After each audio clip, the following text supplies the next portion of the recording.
एक समय की बात है। एक राजा था जो बहुत ही समझदार और न्यायप्रिय था। उसके दरबार में एक मंत्री था जो अत्यंत बुद्धिमान और भरोसेमंद था। राजा किसी भी फैसले से पहले मंत्री की सलाह जरूर लेता। एक दिन राजा शिकार पर गया। रास्ते में राजा को एक कांटा चुभ गया और उसकी उंगली से खून बहने लगा। राजा बहुत परेशान हुआ, लेकिन मंत्री ने कहा, जो होता है अच्छे के लिए होता है। राजा को गुस्सा आ गया।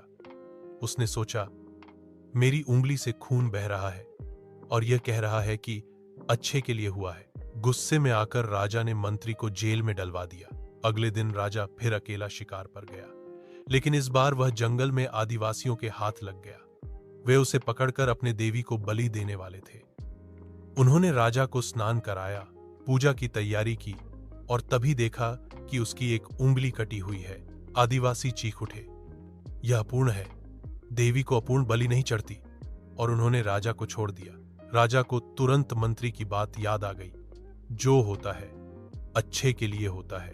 राजा वापस आया और मंत्री को जेल से निकलवाया। उसने कहा, माफ करना मित्र, तुम सही थे। अगर मेरी उंगली न कटी होती तो मेरी जान चली जाती। मंत्री मुस्कुराया और बोला, राजन, अगर आप मुझे जेल में न डालते तो मैं भी आपके साथ शिकार पर जाता और मेरी तो सारी उंगलियां सही सलामत हैं। शिक्षा, जो भी होता है वह किसी अच्छे के लिए ही होता है। ईश्वर की योजना हमारी सोच से बड़ी होती है।